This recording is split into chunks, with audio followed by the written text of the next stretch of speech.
दीपक Singh allied science specialist medico science centre से। आज एक टॉपिक डील कर रहे हैं बायोकेमिस्ट्री का।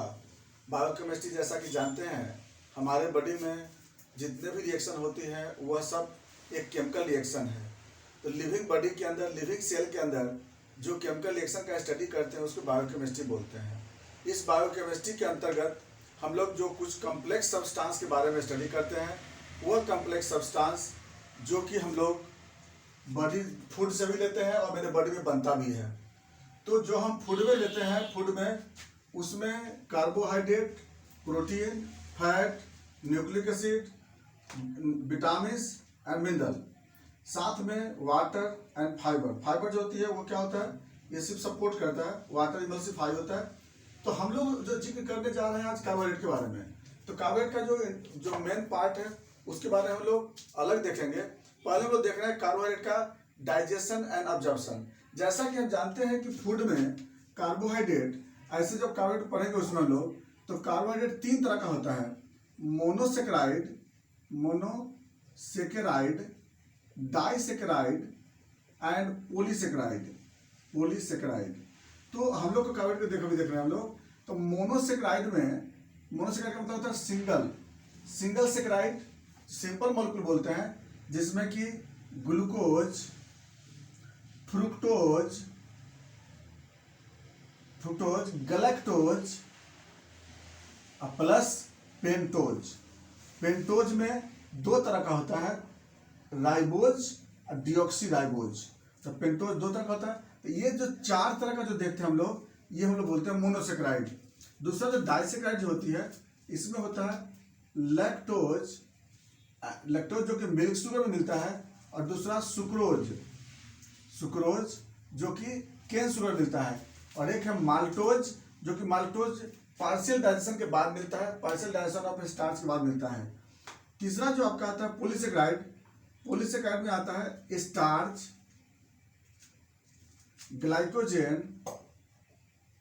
Glycogen and cellulose.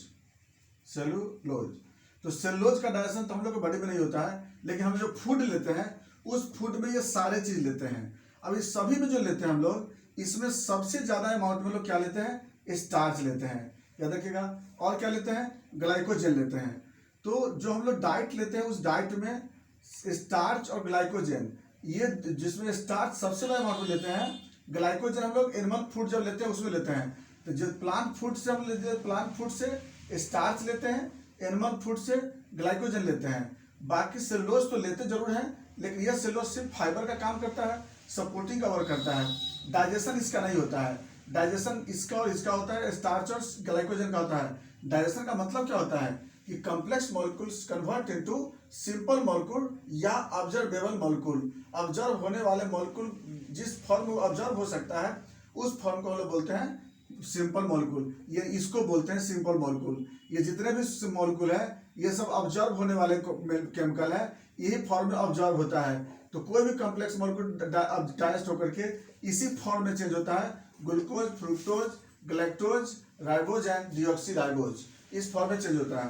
तो ये आपका हो गया। फिर तो अब जो बात आ रही थी इसमें लैक्टोज और यहाँ पे आ गया सुक्रोज, ये डाइसेकेराइड, ये भी डाइजेस्ट होता है, और ये डाइजेस्ट होकर के और फिर क्या बनेगा, सिंपल फॉर्म बन जाएगा। यानी लैक्टोज जब ब्रेकडाउन होगी तो ग्लूकोज प्लस गैलेक्टोज बनेगा, और सुक्रोज जब ब्रेकडाउन होगी तो ग्लूकोज प्लस फ्रक्टोज बनेगा। चलिए, तो ये बात जो आ गई इस तो देख लिए कि इस तरह से थोड़ा सा इंट्रोडक्शन हो गया। आपको लिखना पड़ेगा जब भी अगर कोई पेपर आवे कि डाइजेशन ऑब्जर्प्शन ऑफ कार्बोहाइड्रेट लिखना, तो इतना पार्ट में लिखना पड़ेगा कि फूड में कार्बोहाइड्रेट किसके फॉर्म में रहता है। तो हम लोग देख चुके हैं कि फूड में कौन कौन से फॉर्म में रहता है।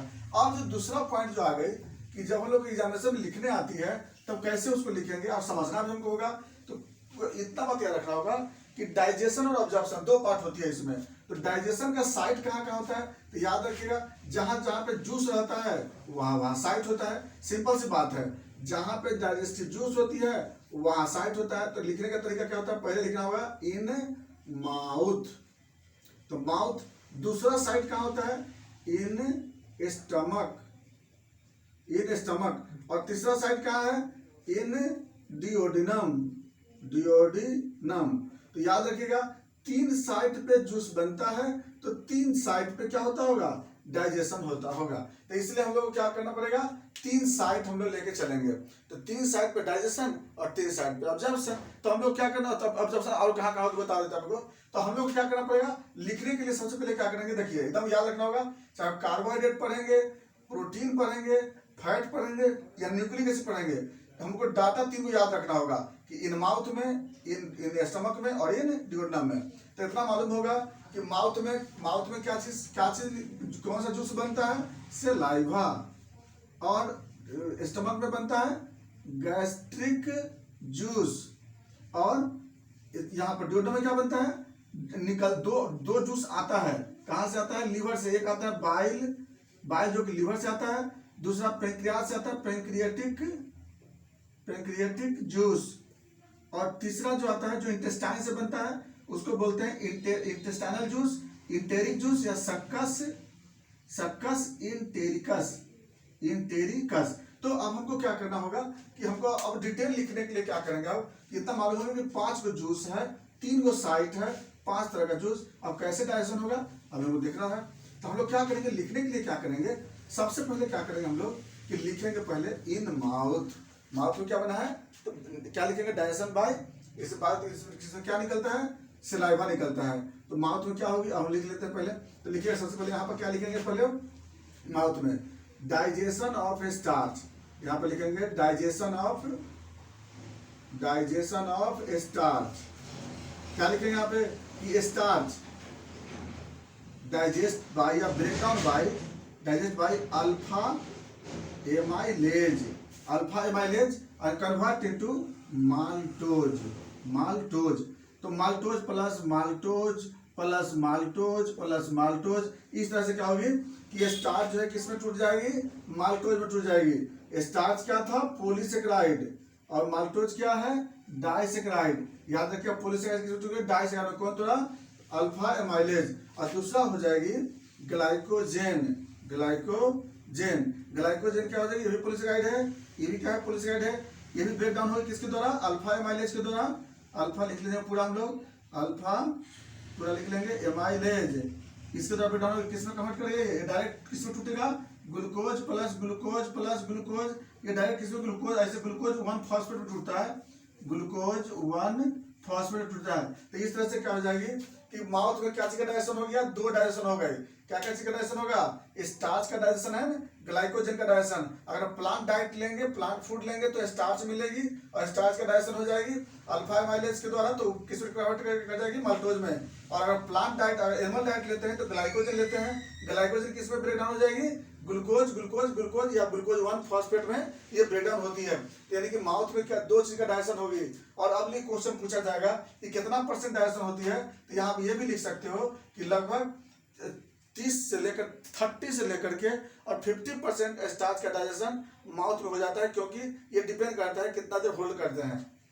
चलिए ये तो हो गया हम लोग का स्टार्च के बारे में। अब हम लोग सेकंड जो पॉइंट आता है कि अब तो एक जगह लिख दिए, माउथ वाला खत्म हो गई। अब दूसरा डाइजेशन कहाँ पे होती है, इन स्टमक। तो सेकंड हम लोग आ जाएंगे कहाँ पे, इन स्टमक। तो स्टमक में क्या हो जाएंगे, लिखेंगे यहाँ पर सेकंड करके इन स्टमक। ये लिखना जरूरी है, क्यों लिखना जरूरत है, क्योंकि डाइजेशन ऑब्जर्वेशन में बहुत जरूरत होता है। क्योंकि हम इतना जानते हैं कि स्टमक में डाइजेशन नहीं होती है, लेकिन फिर भी लिखना होगा। यहाँ क्या होगी, लिखना होगा नो डाइजेशन ऑफ कार्बोहाइड्रेट पूरा लिख लीजिएगा आप, no digestion of carbohydrate in stomach. क्यों, due to no carbohydrate digestion presence, no carbohydrate digestive enzyme present in gastric juice. यानी गैस्ट्रिक जूस में digestive enzyme, carbohydrate digestive enzyme नहीं होता है। अब दूसरा चीज लिखेंगे salivary alpha amylase inactivate by acidic medium. मतलब समझ गया कि एसिडिक मीडियम में क्या हो जाएगी, सेलेब्री अल्फा एमाइलेज इनएक्टिव हो जाएगी। एक तो हो गया हम लोग का। अब आते हैं नंबर 2। तो दूसरा भी हो गया स्टमक में कोई कार्बोहाइड्रेट डाइजेशन नहीं हुआ। हम लोग कहाँ थे, हम नंबर 3। नंबर 3 में कहाँ आते हैं, डिओडनम। अब लोग आ जाते हैं डिओडनम में, डिओडनम में आ जाते हैं। अब आते हैं हम लोग डिओडनम। तो डिओडनम में क्या लिखेंगे, ऐसे ही लिखना होगा हमें परीक्षा में। तो तीसरा में लिख देंगे इन डिओडिनम, इन डिओडिनम। डिओडिनम करके लिखेंगे, यहाँ पे क्या करेंगे, पहला लिखेंगे बाई बाइल, बाइल। तब क्या लिखेंगे यहाँ पर बाइल, बाइल में कि no carbohydrate, carbohydrate digestive enzyme, enzyme present in, no carbohydrate present in bile. हो गया, इसको खत्म हो जाएगी।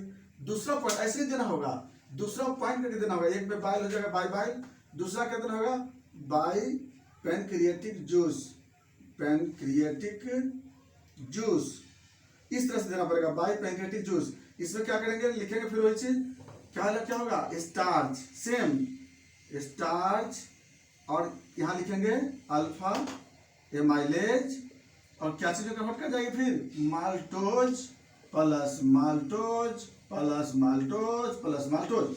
इसको यहाँ पे लिख देंगे हम लोग पॉलीसेकेराइड, और यहाँ लिख देंगे हम लोग डाइसेकेराइड। और यहाँ पर सेम वैसे ही ग्लाइकोजेन आ जाएगी, ग्लाइकोजेन। फिर वैसे ही पॉलीसेकेराइड है, same alpha amylase, alpha amylase. और फिर यहाँ कन्वर्ट करेंगे ग्लूकोज प्लस ग्लूकोज या ग्लूकोज 1 फॉस्फेट। यहाँ पर एक बात को लिखना पड़ेगा, रेसिडुअल स्टार्च लिखने पर ज्यादा बढ़िया रहेगा। रेसिडुअल मतलब जो बचा हुआ, रेसिडुअल मतलब बचा हुआ, जो रेसिडुअल मतलब क्यों, क्योंकि पहला जो डाइजेशन कहाँ हुई थी, माउथ में। Residual glycogen, residual starch, residual glycogen, तो ये लिखने से थोड़ा सा अच्छा लगेगा। तो बाई क्या, दूसरा क्या लिखे हम लोग, बाई पैंक्रियाटिक जूस। तो पैंक्रियाटिक जूस में क्या चीज का डाइजेशन होगा, फिर जो बचा हुआ स्टार्च था सो, और जो बचा हुआ ग्लाइकोजेन था सो। याद रखिएगा, बचा हुआ स्टार्च और बचा हुआ ग्लाइकोजेन दोनों का डाइजेशन हो गई डिओडिनम में आकर के। और तीसरा जो आ गया सक्कस इंटेरिकस, सक्कस इंटेरिकस की जो बात हो गई, अब हम लोग सक्कस इंटेरिकस में आ जाएंगे। तो तीसरा जो आ गया सक्कस इंटेरिकस, तो डिओडिनम में तीसरा ग्रुप आ जाएगी सक्कस इंटेरिकस। देखिए सक्कस इंटेरिकस, सक्कस इंटेरिकस, या इसी को बोलते हैं इंटेस्टाइनल जूस। इसमें क्या होती है, इसमें कई एंजाइम्स होते हैं। तो इसमें पहला हो जाएगी बाई सुक्रेज, सुक्रेज, या इसको बोलते हैं इन्वर्टेज, इन्वर्टेज। याद रखिएगा सुक्रेज या इन्वर्टेज। इसमें क्या होती है कि सुक्रोज, सुक्रोज जो क्या है, ये डाइसेकेराइड है। सुक्रोज क्या है, डाइसेकेराइड। किसके, सुक्रेज के द्वारा, सुक्रेज के द्वारा किसमें चेंज कर जाएगी, ग्लूकोज प्लस फ्रुक्टोज, फ्रुक्टोज। याद रखिएगा दोनों क्या है, मोनोसेकेराइड है, मोनोसेकेराइड। ये भी क्या है, मोनोसेकेराइड। याद रखिएगा बात को। अच्छा, इसको लैंग्वेज में लिखना ज्यादा अच्छा रहेगा। एक तो रिएक्शन में लिखिएगा, नीचे लैंग्वेज में लिखिएगा, रिएक्शन लैंग्वेज, रिएक्शन लैंग्वेज। इससे क्या होता है, कॉपी भी भर जाएगी आपकी, और अच्छा लिखा, देखने में अच्छा लगेगी। तो क्या बोले तुम, यहाँ रिएक्शन में लिखेंगे क्या, सुक्रेज, सुक्रोज यानी केन शुगर, सुक्रेज के प्रेजेंस में ग्लूकोज प्लस फ्रुक्टोज में चेंज कर जाएगा। दूसरा लिखिएगा लैक्टोज, लैक्टोज, लैक्टोज, लैक्टोज में क्या हो जाएगी, मिल्क शुगर, मिल्क शुगर ये है, मिल्क शुगर ये क्या है, डाइसेकेराइड। ये किससे ब्रेक डाउन होगी, लैक्टेज के द्वारा। किसमें कन्वर्ट करेगा ये, glucose plus galactose, glucose plus galactose. दो पार्ट टूटेगी, दोनों मोनोसेकेराइड है, दोनों क्या है, मोनोसेकेराइड है, दोनों में साइड। तो दो इससे टूट गया। इसको भी लैंग्वेज में लिख सकते हैं हम लोग। लैंग्वेज में लिखने से क्या होती है कि आपका क्वेश्चन थोड़ा खूबसूरत बनता है। तो दो हो गया, यहाँ पर एक हो गया सुक्रोज टूट गया, यहाँ पर एक दूसरा मिल्क शुगर भी टूट चुका है, यहाँ पे लैक्टोज का भी ब्रेकडाउन हो गया है। अब तीसरा जब हम ब्रेकडाउन करेंगे, थर्ड क्या हो गया यहाँ पे, माल्टोज, माल्टेज के द्वारा। तीसरा क्या है, माल्टेज इंजाइम, माल्टेज इंजाइम। इसमें ये क्या है कि माल्टोज, माल्टोज ये किसके द्वारा टूटेगा, माल्टेज के द्वारा टूटेगा। किस फॉर्म में, ग्लूकोज प्लस ग्लूकोज में। दोनों क्या है, मोनोसेकेराइड है, ये भी मोनोसेकेराइड है, ये क्या है, डाइसेकेराइड है। यानी डाइसेकेराइड किससे टूटेगा, मोनोसेकेराइड। इसको भी क्या कहता है, लैंग्वेज में लिख देना है। अगला जो है, इसको लैंग्वेज लिखने से क्वेश्चन अच्छा बनेगा। अगला आता है आपका न्यूक्लियेज, न्यूक्लियेज, न्यूक्लियस में क्या हो जाएगा, दोनों आ जाएगा, राइबोन्यूक्लियस और डीऑक्सी इसमें क्या होता है, न्यूक्लिक एसिड ये क्या होगी, ब्रेक डाउन होगा किससे, न्यूक्लियस के द्वारा, तो किसमें कन्वर्ट करेगा वो, नाइट्रोजनस बेस नाइट्रोजन क्या हो जाएगी उसमें, Adin guanine thymine cytosine uracil plus क्या हो जाएगी इसमें, pentose sugar plus phosphoric acid. तो इस तरह से क्या हो जाएगी, आपको पेंटोज शुगर मिल गया। तो अब हमें क्या हो गई, कार्बोहाइड्रेट यहाँ पे क्या हो गया, डिओडीनम में ब्रेकडाउन हो गए। अब जो बात आती है हम लोग ऑब्जॉर्प्शन, तो डायरेक्शन हम लोग को समझ में आ गया, और डायरेक्शन को एक बार फिर से देख लीजिएगा आप, उसको रिपीट कर करके, और उसको लैंग्वेज में जरूर देख लीजिएगा। हम बोल रहे हैं बार बार कि इसको लैंग्वेज में लिखने से आपकी कॉपी का आप लिखने एग्जामिनेशन का जो पेज होगा वो भी थोड़ा अच्छा बढ़ जाएगी, और आपका खूबसूरत आंसर बनेगा। लैंग्वेज में लिखना भी जरूरत है, एरोमेटिक डायग्राम लिखना है। अब जो बात आती है ऑब्जॉर्प्शन का मतलब है कार्बन कहाँ से ऑब्जॉर्प्शन होता है। इसमें कुछ बातों पे ध्यान देना। पहला पॉइंट, फॉर्म का मतलब किस फॉर्म में ऑब्जर्व होगा। दूसरा है साइट, किस जगह से ऑब्जर्व होगा। तीसरा पॉइंट है एक्टिवेट बाई, या पहले प्रोसेस है, पहला है प्रोसेस, उसके बाद है एक्टिवेट बाई, उसके बाद है इनहिबिट बाई। अब देखिए इतना डील करना है, पॉइंट याद रखना। जैसे कैसे बोले थे हम कि डायरेक्शन में पॉइंट क्या याद करना है कि कहाँ डायरेक्शन होती है। अब डायरेक्शन में इतना पॉइंट याद रखना है। पहले क्या है, फॉर्म, किस फॉर्म में ऑब्जर्व होगी, तो कुछ की फॉर्म है ग्लूकोज में, दूसरा है गैलेक्टोज में, तीसरा है फ्रुक्टोज में, चौथा है पेंटोज में। चलिए उसके बाद क्या है लिखा हुआ, अगला क्या है साइट कहाँ से ऑब्जर्व होता है, यानी कि स्टमक से नहीं ऑब्जर्व होता है, टू इलियम है ना। बट मैक्सिमम कहाँ होती है, मैक्सिमम इन जेजुनम, ठीक है। अब क्या है प्रोसेस में क्या हो जाएगा, इसमें प्रोसेस में जिसमें इसकी आसानी से ऑब्जर्व हो जाता है, इसमें किसी भी तरह की एनर्जी की आवश्यकता नहीं होती है। पैसिव प्रोसेस इसमें क्या होगी, इसमें जो ट्रांसपोर्टर होता है, ट्रांसपोर्टर कौन होता है, सोडियम ट्रांसपोर्टर करके इसको एक्टिवेट करता है। एक्टिवेट बाई, इसको क्या करता है, less fibrous diet. Inhibit by में इंसुलिन। इसी चीज को हमको लैंग्वेज में लिख देना है, और लिख देंगे तो हम लोग का आंसर बन जाएगी। यही था मेरा डायरेक्शन एंड ऑब्जर्प्शन। बाकी वीडियो में हम लोग बताएंगे प्रोटीन के बारे में, कैसे डायरेक्शन और कैसे ऑब्जर्प्शन होता है। बाकी बात नेक्स्ट वीडियो। थैंक्स।